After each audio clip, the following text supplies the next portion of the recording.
Le grand entretien avec Alain Thébault, qui est fondateur et patron de Flybox. Bonjour Alain Thébault. Bonjour, Flybox, qu'est-ce que ça veut dire? Une boîte qui vole? C'est ça, l'idée, c'est de faire voler des containers au-dessus de l'eau, à 2 mètres au-dessus de l'eau, sans bruit, sans vagues, sans émission, et ils sont reliés entre eux par des amarres numériques. Comment ça marche? Alors vous allez m'expliquer comment ça marche. Quel est l'historique de... Comment on est arrivé là d'abord? Quand j'étais enfant, je rêvais de faire voler les bateaux, et je suis allé présenter mes plans à Éric Tabarly, à Bénodet, et il me dit, tu veux faire voler un bateau? Moi aussi. Donc on discutait un peu avec Dassault et Airbus, aérospatial à l'époque. Et donc j'avais dessiné un bateau qui s'est appelé ensuite l'Hydroptère, et avec lequel on a battu le record mondial de vitesse à la voile en 2009 à plus de 50 nœuds de moyenne, donc c'est près de 100 à l'heure. Et l'idée était très simple, c'était de faire voler le bateau pour diminuer le frein et aller plus vite à la voile. Ouais. Voilà. Et le bateau ne touchait pas la mer? Alors l'extrémité, on avait 2 mètres carrés au contact de l'eau. Ouais. Et Georges Perdoux a fait un magnifique film de 52 minutes, Le souffle d'un rêve, sur cette aventure. Donc c'était un peu les faucheurs de Marguerite version maritime. Ouais. Commencer à faire décoller les bateaux pour avoir moins de freins. Et aujourd'hui, je suis un papa de 5 enfants, et mes enfants ont dit, papa, mais rends-toi utile pour la société. Donc, vous êtes un peu utile. Non, mais déjà d'avoir eu 5 enfants, vous rendez utile à la société, mais c'est un premier pas. Mais qu'est-ce qui vous a conduit là, vous, personnellement? Alors moi, quand j'étais enfant, j'étais enfermé en face de la maison de ma mère, dans le pays Bigoudin, et dans un pensionnat, et souvent sur la gouttière, il y avait un oiseau. Et je me suis dit, un jour, je volerai. Alors j'étais surdoué en mathématiques, ça a un petit peu aidé, et voilà, j'ai dessiné un bateau qui vole, et avec Dassault, Airbus, Naval Group, ça, on a battu donc le record mondial avec un horloger suisse, Audemars Piguet, en 2009. Et en fait, cette idée-là débouche aujourd'hui sur la capacité de faire voler des containers de 30 tonnes sur un flybox de 20 tonnes. Alors, donc, l'idée est très simple, c'est la même chose. C'est simple, enfin, ça saute pas aux yeux, quoi. Ben si, il y en a 380, ça fait 500 tonnes. Ouais. C'est relativement simple à faire décoller. Ouais. Donc là, c'est une plume, 50 tonnes. Vous avez 20 tonnes de flybox, ouais. 30 tonnes de containers ou de palettes, parce qu'on discute un peu avec des grands groupes qui veulent ainsi se faire livrer. Donc on va démarrer avec les chocolats Valrhona, qui aujourd'hui donc envisagent d'avoir des voiliers qui transportent le cacao du Brésil, de Colombie jusqu'à Fos-sur-Mer. Et ensuite, l'idée, ça serait de faire voler les fèves de cacao sur le Rhône à contre-courant, sans bruit, sans vagues, sans polluer, sur des plateaux flybox reliés donc par des amarres numériques. Alors comment ça marche? C'est très simple, vous avez des ailes dans l'eau. C'est simple, alors ça va. Vous avez des ailes dans l'eau qui, à partir d'une certaine vitesse, génèrent une portance. Donc c'est comme une aile d'avion dans l'air. Si vous voulez, à partir d'une certaine vitesse, ça décolle. Et ensuite, au-dessous, vous avez des petits moteurs électriques qui, eux, restent dans l'eau, propulsent la machine. Et ensuite, c'est assez élémentaire. On a un calculateur des commandes de vol de type Airbus, un petit container, un petit Tupperware qui contient 100 000 lignes de code. Ouais. Alors moi, je suis entouré d'une armée de surdiplômés. Je suis bac-2 comme Jean Le Cam.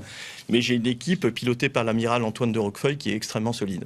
Alors donc, c'est un plateau? C'est un plateau. Un plateau avec...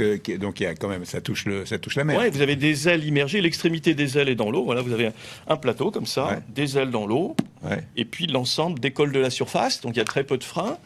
Et on démarre au Moyen-Orient. Donc là, on a des associés. Alors, le premier à avoir fait confiance, c'est un physicien français, membre de l'Académie des sciences, qui s'appelle Jean-Philippe Bouchot, pour lequel j'ai fait une conférence à Tokyo, qui m'a dit « Waouh, en fait, tu as une spécificité, Alain, tu rêves juste. » Donc j'ai investi dans Flybox. Et ensuite, il y a une famille belge qui a investi également 1,5 million, comme Jean-Philippe.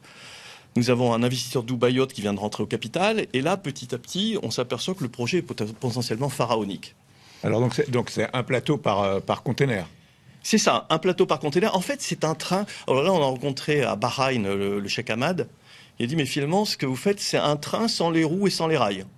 Et sans les ponts et sans les tunnels. Ouais. J'ai dit, c'est un bon résumé, c'est une belle image. Et pour l'instant, il y a un prototype ou vous en êtes voilà, encore alors là, on a levé 5 millions, on construit un prototype dans une petite usine à Annecy. Et voilà, on va faire les premiers vols. Mais vous savez, faire voler un bateau, aujourd'hui, comme on le fait pour la Coupe América, ou un avion, c'est assez élémentaire. Ce qui est compliqué, c'est le modèle économique. Donc en fait, nous, on voudrait... Tout à l'heure, je vous parlais d'un transport des chocolats Valrhona entre Fos-sur-Mer et leur usine de Tain-l'Hermitage, dans un sens puis dans l'autre. Il faut être compétitif par rapport aux camions. C'est ça la difficulté. C'est plus de faire voler les machines. Il y a 100 ans, Blériot faisait voler les avions. À l'époque, c'était compliqué. Aujourd'hui, ça ne l'est plus.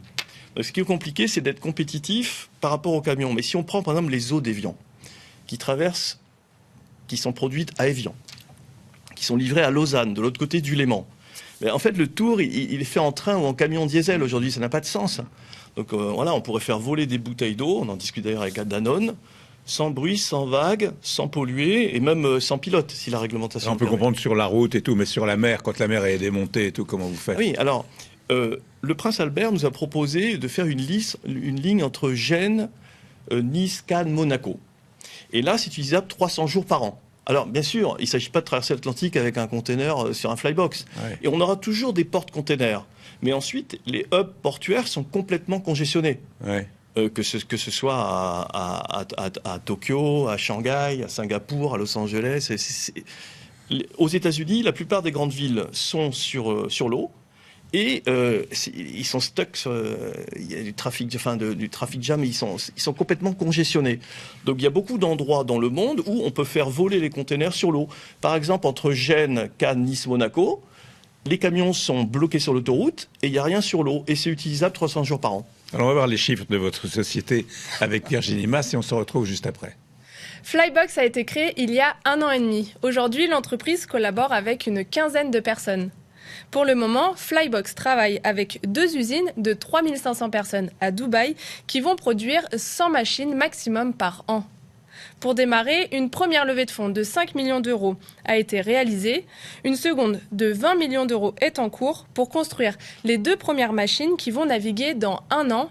Et enfin, une troisième levée de fonds de 120 millions d'euros est aussi en cours pour l'industrialisation à Dubaï et au Qatar. Donc en fait, vous êtes à la recherche de fonds aussi Alors, de façon assez importante. Oui, ben finalement... Vous avez déjà trouvé, mais il en faut d'autres. Oui, on a trouvé, il en faut d'autres, mais un banquier genevois me disait récemment, mais Alain, tu as toujours de bonnes idées et tu rêves juste. Et c'est vrai qu'il y a beaucoup plus d'argent que de bons projets. Donc là, on fait une levée de 20 millions, et puis ensuite, on fait une levée d'environ 120 millions pour industrialiser, parce que, vous comprenez, si vous faites 100 machines, vous diminuez les coûts. Et vous vous rapprochez d'un camion. Donc en fait, il faut tout de suite penser à grande échelle. Qui seront vos clients alors?